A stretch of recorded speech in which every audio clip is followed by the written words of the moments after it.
να πούμε, αλλά θέλω να ταξιδέψουμε λίγο μέχρι την Κοζάνη τώρα. Να πάμε εκεί. Μείον 5 εκεί λέει. Μείον 5. Εντάξει, δεν είναι και τίποτα φοβερό. Με το φανελάκι. Πάνω από τους 14 βαθμούς. Σπύρος Κουταβάς, ορίστε, το μπουφάν είναι ανοιχτό. Όταν βλέπεις ο Κουταβάς και έχει ανοιχτό το μπουφάν. Ναι, είναι ανοιχτό από εδώ και κάτω όμως. Ναι.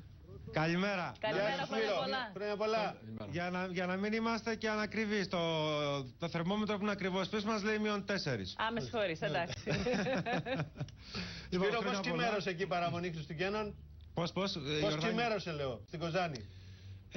Σήμερα είναι μια υπέροχη μέρα, παρότι το θερμόμετρο είναι κάτω από το 0. Σήμερα η πόλη έχει γεμίσει από παιδιά που λένε τα κάλαντα και είμαστε και εμείς εδώ στην πλατεία. Χιόνια έχετε? Χιόνια όχι. Ούτε γύρω-γύρω έχει χιόνια? Γύρω-γύρω υπάρχουν χιόνια και αρκετά θα έλεγα. Όσοι επισκέπτες έχουν εκδράμει και βρίσκονται αυτή τη στιγμή στην Ύπαιθρο, έχουν ταξιδέψει στην περιφέρεια της Δυτικής Μακεδονίας, ελπίζουμε ότι θα τους μείνουν καλύτερες εντυπώσεις, γιατί τα τοπία είναι εκπληκτικά από το χιόνι και τον ήλιο. Ξέρω πολύ καλά ότι η Κοζάνη και όλες αυτές οι πόλεις που είναι στην Βόρεια Ελλάδα υπολογίζουν πάρα πολύ εδώ και πολλά χρόνια στον χειμερινό που λέμε τουρισμό, στα Σαββατοκύριακα, τις γιορτές κτλ. Φέτος, πώς πάει η κίνηση σε αυτά τα καταλύματα κτλ? Εχθές ήμουνα στη Φλόρινα, θα σου πω ένα παράδειγμα, Ιορδάνη. Εχθές ήμουνα στη Φλόρινα, υπάρχει πληρότητα 100%, το ίδιο και στην Καστοριά. Πολλοί κόσμος από την Αθήνα, τη Θεσσαλονίκη, παντού βρίσκεται αυτή τη στιγμή στους 4 νομούς της περιφέρειας. Έχει κατασκηνώσει στα χιονοδρομικά κέντρα, στους ξενώνες. Χιόνια εκεί, στα χιονοδρομικά. Πολλά χιόνια, πολύ χιόνι. Και η Βασιλίτσα και η Βίγλα στη Φλόρινα έχουν πάρα πολύ χιόνι. Αυτό είναι καλό, ξέρεις τώρα. Ναι, βέβαια. Δηλαδή η πληρότητα τώρα 100% είναι μια άλλη οικονομία. Βλέπεις μια διαφορετική οικονομία πώς δουλεύει. Και είναι αλήθεια αυτό. Ο κόσμος δηλαδή περιμένει αυτές τις ημέρες. Οι επαγγελματίες, οι επιχειρηματίες που έχουν επενδύσει στον τουρισμό και στα προϊόντα αυτής της περιοχής περιμένουν αυτή την και να σου πω, γιατί είναι και μοναδικά τώρα να πας στη Φλόρινα, στην Καστοριά, στην Κοζάνη, στα Γρεβενά. Εσύ έχεις έρθει στη Φλόρινα με τις φωτιές, έχεις έρθει στα Γρεβενά, ξέρεις το τοπίο και νομίζω ότι αξίζει τον κόπο. Για να δούμε λοιπόν, ποιος έχει δίπλα? Τι μας έχεις ετοιμάσει τώρα εκεί? Εδώ σας έχω ετοιμάσει κάλαντα μοναδικά. Ναι. Που τα λένε οι πόντιοι με έναν δικό τους τρόπο, έτσι όπως έζησαν, έτσι και με αυτόν τον τρόπο λένε τα κάλαντά τους και θα ήθελα να τους απολαύσουμε. Είναι το συγκρότημα από την Εύξηνο Λέσχη Κοζάνης, είναι εδώ στην πλατεία, τα παιδιά, οι κοπέλες, το συγκρότημα, και θα ήθελα να ξεκινήσουμε με τα κάλαντα. Ποιον έχεις δίπλα σου? Δίπλα μας είναι ο κύριος Τσακαλίδης, είναι ο εκπρόσωπος της Εύξηνο Λέσχης Κοζάνης. Θα ήθελα να σας πω και μια καλημέρα ο ίδιος. Καλημέρα στο Μέγα, ευχαριστούμε που επισκέπτεστε την Κοζάνη, όπως και την όλη επαρχία της Ελλάδος. Χθες ήταν σε δράμο, σήμερα στην Κοζάνη. Ευχαριστούμε πολύ. Θα ακούσετε τώρα τα πιο αισιόδοξα κάλαντα που υπάρχουν στον ελληνικό χώρο. Ωραία, γιατί τα χρειαζόμαστε. Χρειαζόμαστε λίγη αισιοδοξία. Ό,τι και κριτικοί έχουν αυτή την έπαρση ότι λένε μοναδικά κάλαντα. Θα ρίξει και οι άλλοι δεν τα λένε. Θα μας πούν και αισιόδοξα, βέβαια. Που έχουμε ανάγκη από αισιοδοξία.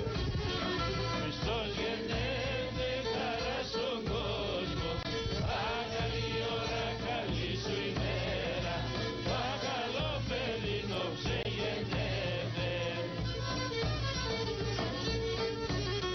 Ο ξεγεννιέται ουρανός πάμε, τον εγεννέσαι μη Παναγία, τον ανέστησε να η Παρθένος.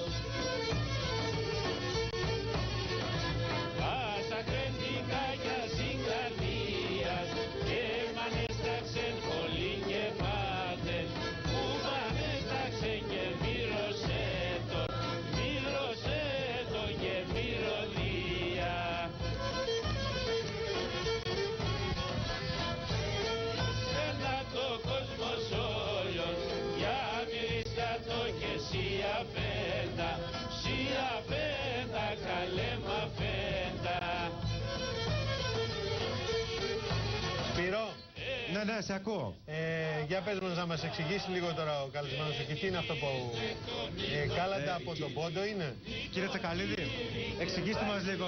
Αυτά είναι κάλαντα από τον πόντο? Είναι κάλαντα από τον πόντο που έχουν πραγματικά έναν πολύ αισιόδοξο χαρακτήρα. Ξεκινούν Χριστός γενέθεν χαρά στον κόσμο. Είναι ένα μήνυμα χαράς που θέλουν να φέρουν σε όλα τα σπίτια που επισκέπτονται και τα λέγανε στον πόντο από σπίτι σε σπίτι, και μάλιστα είχαν και έναν καθαρά κοινωνικό χαρακτήρα, γιατί από αυτά που κερδίσαν τα παιδιά εκαλύπτονται τα έξοδα των φτωχών παιδιών που δεν μπορούσαν να πληρώσουν τα δίδακτρα στο σχολείο. Μάλιστα. Το κακό είναι ότι τώρα δεν γίνονται. Τώρα δεν γίνονται τέτοιες εκδηλώσεις για να βοηθήσουμε παιδιά. Δεν φτάνουν για να καλύψουν. Τώρα δεν είναι ανάγκη να γίνουν, γιατί ανέλαβε το κράτος. Εκεί στον Πόντο όμως δεν υπήρχε κρατική μέριμνα και τα έξοδα των σχολείων έπρεπε να καλύπτονται από τέτοιες εκδηλώσεις. Να σας πω. Ακόμα και ένα μέρος των μυστηρίων, αυτά που πλήρωναν οι πιστοί για το μυστήρια, πήγαινε στα σχολεία. Να σας πω, εσείς οι Πόντιοι συνδυάζετε τα κάλατα και με το χορό. Δηλαδή, ξέρουμε ότι οι Πόντιοι δεν θέλουν και πολύ να σηκωθούν να χορέψουν. Ναι. Αυτό είναι αλήθεια και αυτό ήθελα να σας πω εγώ. Δηλαδή, έχουμε τα παιδιά εδώ που έχουν εντυθεί με τις στολές τους. Είναι αδύνατον Πόντιος με τη στολή του και να μην σύρει και ένα χορό. Ναι, αλλά πώς συνδυάζετε τώρα τα κάλατα με το χορό, εσύ, Σπύρο? Όχι, αυτό γίνεται κατά πέτηση δική μας. Α, κατά πέτηση δική μας. Είδες τι κάνουμε. Λοιπόν. Τι θα μας παίξουν τα παιδιά τώρα? Τι θα χορέψουν? Τώρα θα χορέψουν τον πυρίχιο, τον πιο αρχαίο χορό που αναφέρεται ακόμα και στα ομηρικά έπι. Αυτές τις μέρες το χορεύετε αυτό το χορό εσείς? Ο πυρίχιος χορός, ναι. Α, χορεύετε. Και πάρε μαθήματα, Ιορδάνη. Πάρε μαθήματα. Εγώ ξέρω να χορεύετε. Πυρίχιο. Βέβαια. Καλά, μην πω. Στον πειρασμό να σου ζητήσουν να χορέψει και εσύ μαζί τους. Άμα είμαστε στην Κοζάνη θα χορεύετε.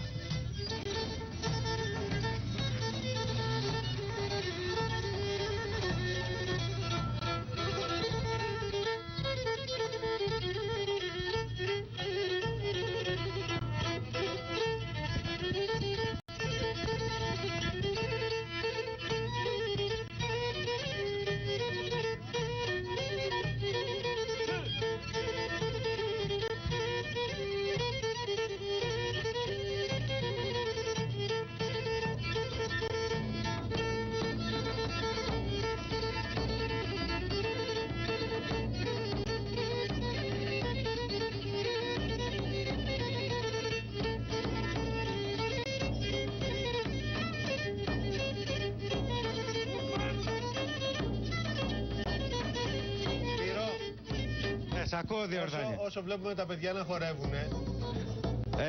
Αν μπορείς να επαναλάβεις. Ναι, όσο βλέπουμε, λέω, τα παιδιά να χορεύουνε. Α, να μας εξηγούν ο κύριος Τσακαλίδης. Να μας πεις εσύ, πες μας λίγο πώς είναι τα πράγματα εκεί με τα θέματα της ακρίβειας, της αγοράς. Πώς είναι τα πράγματα εκεί στην Κοζάνη? Δηλαδή θέλω να σου πω, για να έρθει κάποιος 3 μέρες στην Κοζάνη, τι χρήματα? Ιορδάνη, επέτρεψε μου, δεν σε ακούω καλά, γιατί είναι ακριβώς δίπλα εδώ η λύρα με το ταμπούρλο και δεν σε ακούω καλά. Ναι, αν μπορείς λίγο να απομακρυνθείς. Θέλω να σου πω πώς είναι τα πράγματα στην αγορά της Κοζάνης. Δηλαδή με την στην αγορά της Κοζάνης. Ναι. Θα έλεγα ότι υπήρχε ένας δισταγμός τις προηγούμενες ημέρες. Ναι. Όμως αναθερμάθηκε τις τελευταίες ημέρες το κλίμα εδώ στην αγορά. Ναι. Τα μαγαζιά δούλεψαν, ο κόσμος κυκλοφόρησε έξω, ψώνισε. Βέβαια εδώ θα ήθελα να σου πω, η Ιορδάνη, έχει γίνει η Εγνατία οδός και πολλοί άνθρωποι εδώ από την περιοχή, από την Κοζάνη, από τα Γρεβενά, μέσα σε 40 λεπτά, 45 ταξιδεύουν σε μια πολύ μεγαλύτερη αγορά που είναι η αγορά της Θεσσαλονίκης. Έτσι, αυτό έχει δημιουργήσει, πώς να το πω, ένα κλίμα ανησυχίας εδώ στους ανθρώπους, αλλά και μια ανακατάταξη για το τι πρέπει να κάνουν στο μέλλον, έτσι. Καλά, αυτό συνέβη σε όλες τις πόλεις της Ελλάδος με την Εγνατία. Ένωσε και πόλεις μεταξύ τους αυτό και πολλοί θα έρθουν με την Εγνατία και στην Κοζάνη να ψωνίσουν. Οπότε δεν χρειάζεται και τόσο μεγάλος, δεν υπάρχει τόσο μεγάλος φόβος με όλα αυτά. Οι τιμές πώς είναι? Οι τιμές, λένε οι άνθρωποι που μιλήσαμε μαζί τους εχθές, λένε ότι κυμαίνονται σχεδόν στα περσινά επίπεδα. Ναι. Απλά υπήρχε ένας δισταγμός τις πρώτες ημέρες, τον πρώτο καιρό. Τα μαγαζιά, οι επαγγελματίες φαίνεται ότι δούλεψαν τις τελευταίες 3-4 ημέρες. Ωραία. Έχετε τίποτα έθιμα αυτές τις ημέρες? Τα έθιμα εδώ ξεκινάνε. Δηλαδή, Θεοφάνεια που θα έρθει πρωτοχρονιά. Κοίταξε, εδώ ξεκινάνε τα έθιμα του δεκαημέρου, στη Σιάτιστα, στα χωριά εδώ της περιοχής. Τα λεγόμενα ραγκουτσάρια και μπουμπουτσάρια. Χορεύουν, κάτι σαν καρναβάλια να το πούμε έτσι. Έχουμε το καρναβάλι της Καστοριάς που είναι τις αρχές του χρόνου. Είχαμε χθες το βράδυ τις φωτιές στη Φλόρινα, ένα πολύ ωραίο έθιμο.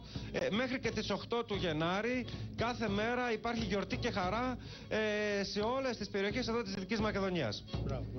Ωραία, Σπύρο, χρόνια πολλά στην Κοζάνη. Χρόνια πολλά και από εμάς εδώ, να είστε καλά, καλή χρονιά. Σας ευχαριστούμε, χρόνια πολλά, να είστε καλά. Ευχαριστούμε. Το ερώτημα θα ήταν πώς το δώρο Χριστουγέννων που κάποιοι σκέφτονται να το καταργήσουν μπόρεσε και πόσο να κινήσει την αγορά. Έτσι θα